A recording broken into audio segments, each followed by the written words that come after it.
The truth is, you're regressing, 11. You're going backwards. 11, look at me.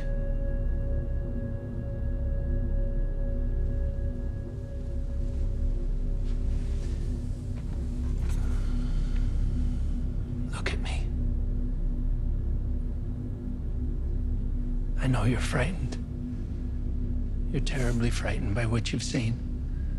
But it's this very fear that's now holding you back. If you want Nina to succeed, you cannot hide from the truth, no matter how frightening it may be. I saw what I did. I am a monster. You speak of monsters, superheroes. That's the stuff of myth and fairy tales. Reality, truth, is rarely so simple. People are not so easily defined. Only by facing all of ourselves, the good and the bad, can we become whole.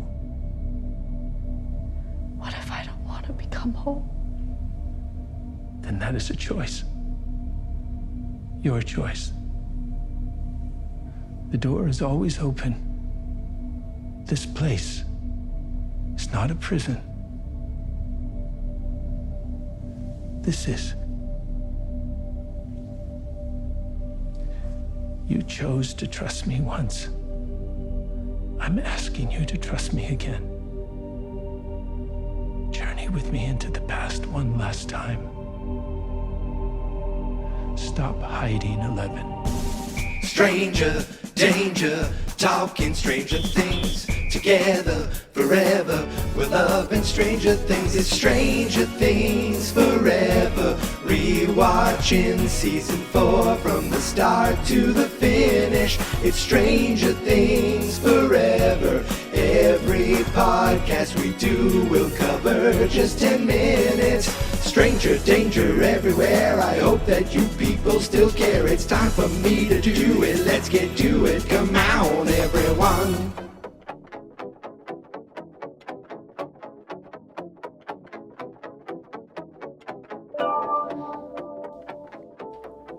Greetings, stranger friends, and welcome back to the second Stranger Things Forever today. Yes, I told you that I was, when I recorded one this morning, that I would be back tonight to kick off the next chapter of Stranger Things 4, and I stood by my promise, mainly because we're running out of time. This morning we touched on some things that aren't really all that fun and all that good and all that positive. And I thought tonight we'll just focus on good stuff and focus on Stranger Things.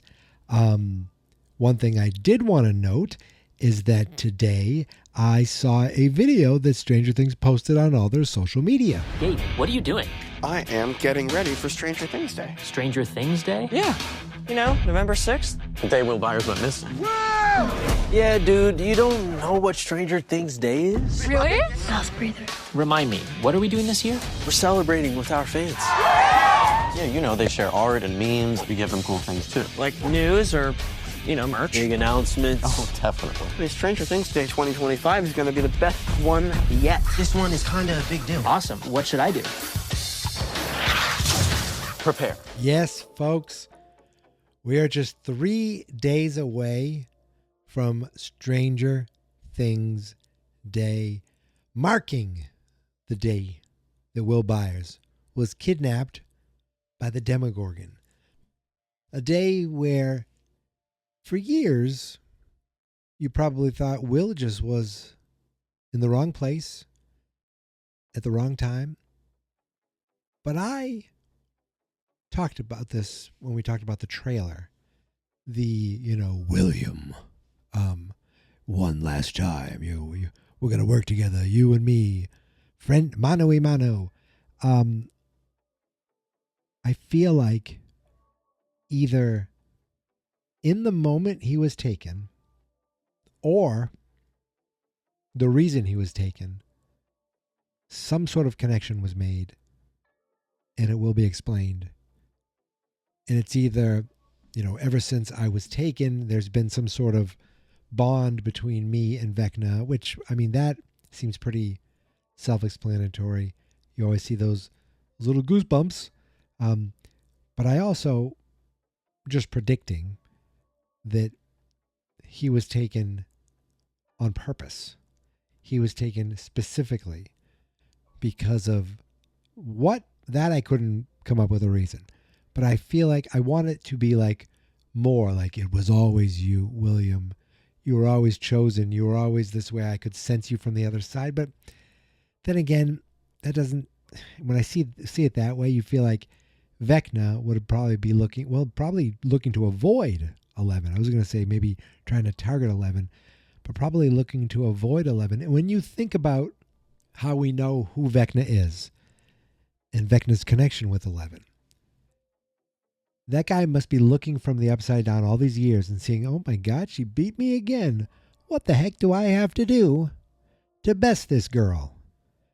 And the answer is, there's nothing you can do. Or, well, you haven't bested her. But, we saw how things ended last year. We'll get to that. By the time we are done with that, it'll probably be hours before Stranger Things 5 is here. But I went on a real long tangent that started with Stranger Things Day.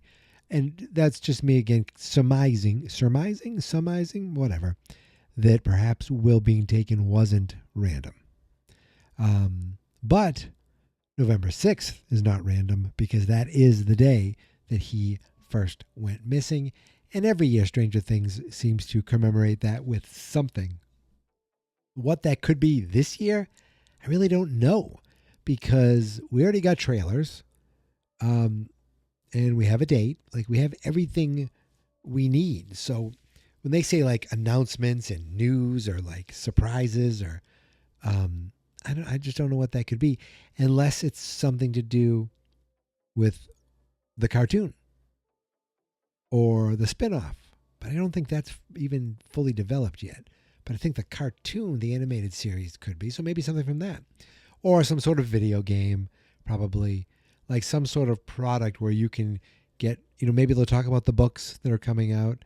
But I'm just curious of what it could possibly be. But other than that, I don't want to waste any more time.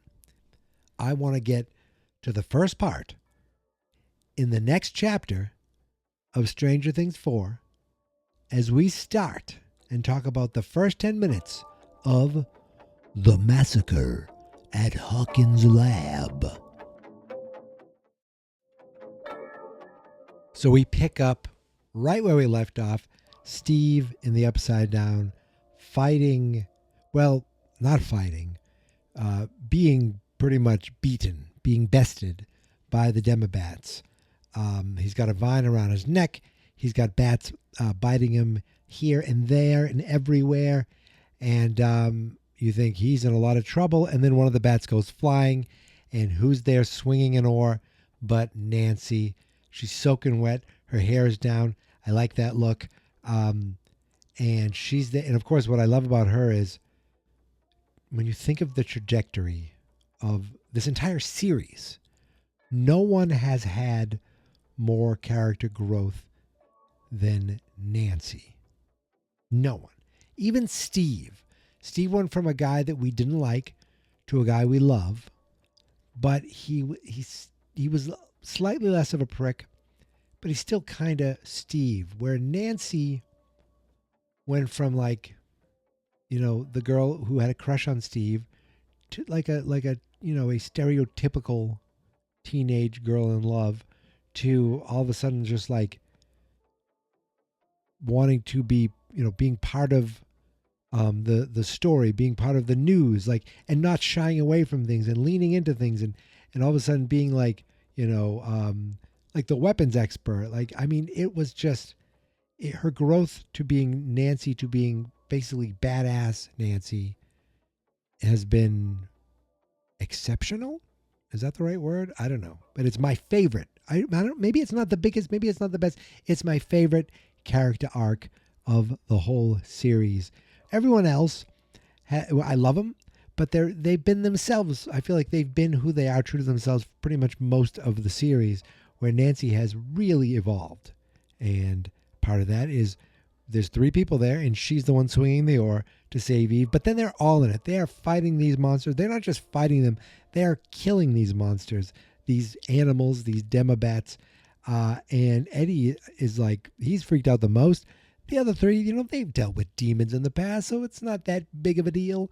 And they are all wailing on these things until finally they beat them. Well, the few that were there. Then a few more show up, and they think, you know what? I think we can take them.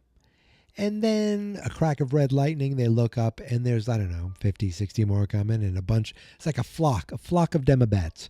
They're like, you know what? Let's make a run for it. Nancy sees the woods, and you have to remember, this is the Upside Down. The Upside Down is just their version of their world, so it's not like they're unfamiliar with their surroundings.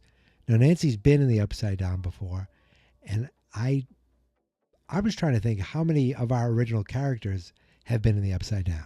They've dealt with monsters from the Upside Down. I know 11 has been there, right? She went in at the end of part 1. Will obviously has been there. And I don't know who the heck else has besides Nancy. I really can't remember. But it's not important to right now. They run into the woods, and that's when we get the opening credits. When we come out of the credits, we have a short moment, but it's an important moment with General Jerkface. He's there with that agent. Is it Winslow, or begins with a W? Who he's had they're torturing him, have him locked up in that box, and he's like, "Are you ready to say something?" And the guy doesn't make a word, doesn't make a peep. He's like, "All right, fine, go. More for you." Was about to put him back in that little locker, and the guy's like, "Wait," and he's like trembling. He's like, "Just promise me you won't kill her. Just don't kill her. Promise me you won't kill her." And the general gives a little nod. He's like, "Yeah," basically saying, "I promise you I won't kill her." And I'm wondering a few things. Does he really mean that? Maybe even he's like, "Of course I wouldn't kill her. That's crazy." But does he, or is he just completely not saying that he wouldn't, but does he believe he wouldn't at the time? Or is he like, "I'll tell you whatever you want to hear, you fool, but I'm taking that girl out"? I don't know. I wonder. But he gives a little nod, and we cut away from them. But obviously, this guy finally gave in to his torturers, unfortunately. So we jump over to 11, to the Nina Project. And at first glance, we're not sure if we're in 11's mind, if this is a memory. I think at first you're almost thinking, it's almost like you're led to believe that's it, because that's what you've been seeing her, doing these things. And you've seen her do this Coca-Cola thing before. She's sitting with all these electrodes on her head, and she's trying to use her powers to crush a can of Coca-Cola. So you're thinking, oh, this is another memory. But in the last second, obviously 2 seconds later, you hear a few voices and you realize this is happening in real time now. But there's another little clue, and that's the Coca-Cola can. It's not an old Coca-Cola can. It's not the new Coke that only Lucas liked. It is a Coca-Cola Classic, which is a soda that didn't come out until 1985. If you remember, they've had Coca-Cola for years. They finally decided to make a new version of it called New Coke, which to me just kind of had a sweeter Pepsi taste to it. The world revolted. They revolted so much. Is that the right word? Rebelled, whatever it is. They didn't like it, that they said, fine, we'll bring back the original Coke and we'll call it Coca-Cola Classic. And we'll still sell the new Coke for a little while, but here you can also get the classic Coca-Cola. Now, was the whole thing a marketing scheme? Maybe, possibly. Think about it. We'll put out another soda. They love it. Great, we're fine.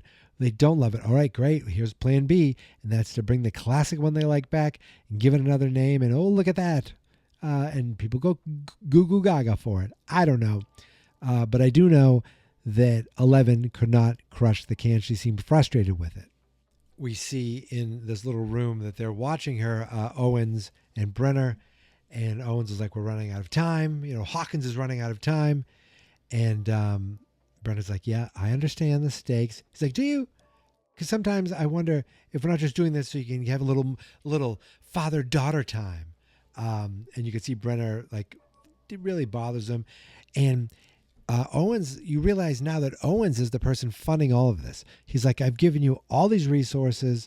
I've given you these people. I've compromised my principle. I've risked my life, my family's life, all because you assured me that this would work. Okay, this was the only way, but I don't see any progress. Do you? And he's like, I see a scared, traumatized girl. Okay, and it's the way he says it. He's like, good for us, right? Is that what he says? Good for us or something? I don't know if I played that in the clip. No, I think the clip at the beginning then leads into Brenner talking to Eleven, saying how she's regressed, how she's going backwards. He says, I know you're frightened, but it is this very fear that is now holding you back. You can't hide from the truth, no matter how scary it may seem. Can you guys hear that right now? Like, listen. Like, all of a sudden the skies open up outside and it's torrential rain downpour going on right now. Thankfully, it's still only November, so it's not cold enough. Otherwise, I feel like a foot of snow would have just fallen outside. That's loud. That's loud rain. Thank God my dog isn't at the door to go out. All right. I got up and I closed the door because that sound was a little distracting. As I was finishing the recording, I was like, what is that noise coming at me? So Brenner's saying, you have to, you can't hide from the truth, no matter how scary it may seem, or something along that lines. And she's like, I saw what I did. I'm a monster. And he's like, I love his delivery here. It's like, you speak of monsters, of superheroes. Those are stuff of myth, of fairy tales. Reality, truth, it's really so simple. People are not so easily defined. And, he says, only by facing all of ourselves, the good and the bad, can we become whole. And I think, I have to tell you, I watched it. I'm going, I don't know if this is word for word, but then I found a shooting script. So I'm getting some of the dialogue straight from that. Instead of taking notes, it's just easier to do it this way. But I love it. She goes, what if I don't want to become whole? But he says, this is your choice. The door is open. You can leave. This place is not a prison.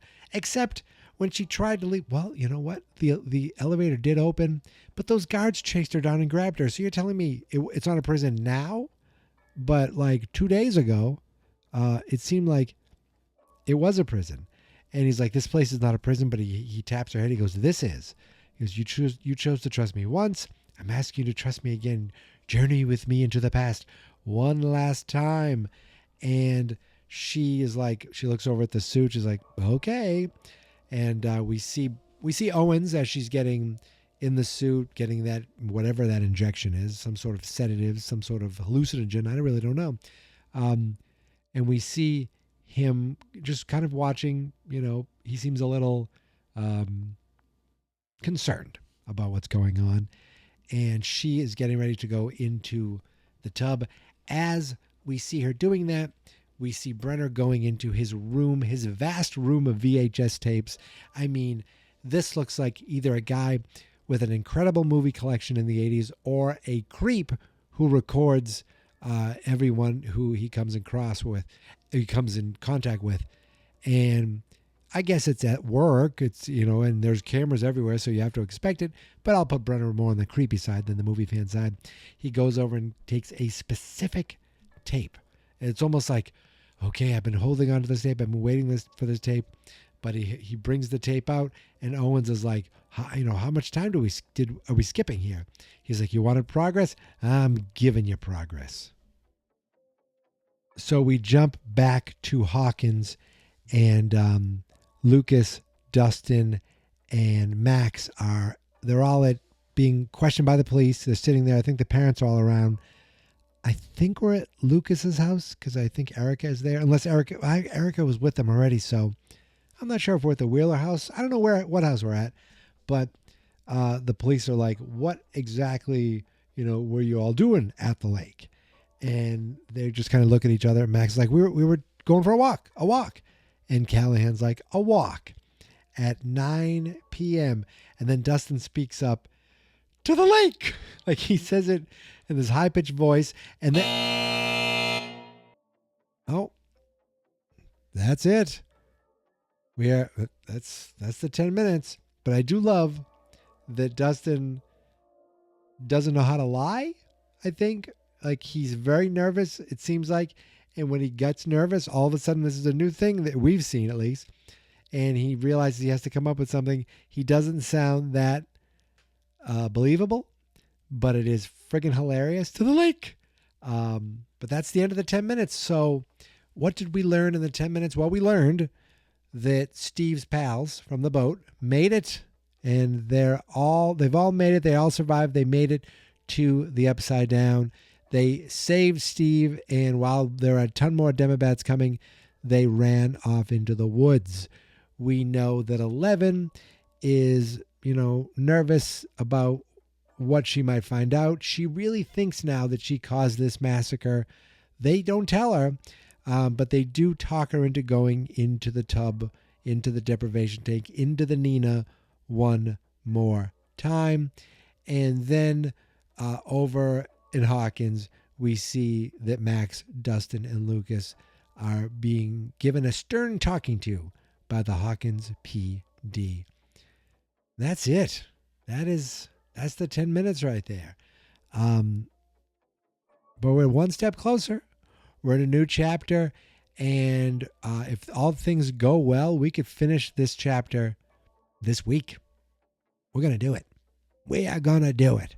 So look for another episode from me tomorrow morning, because I'm going to be up bright-eyed and bushy-tailed talking to you then. But until then, you can find me on all the socials at Geek Mentality, except, of course, TikTok, which is Geek Mentality Mike. The Facebook page is Fans.Experts. The YouTube channel is Fans.Experts. The website is fans.experts.com, but you can get to everything Stranger Danger by going directly to strangerdangerpodcast.com. That's it. I'm done. I will see you tomorrow, just like I said. But until then, thank you for listening. Thank you for subscribing. And remember, you, me, people like us all over the world, we are the ones that will keep Stranger Things alive forever.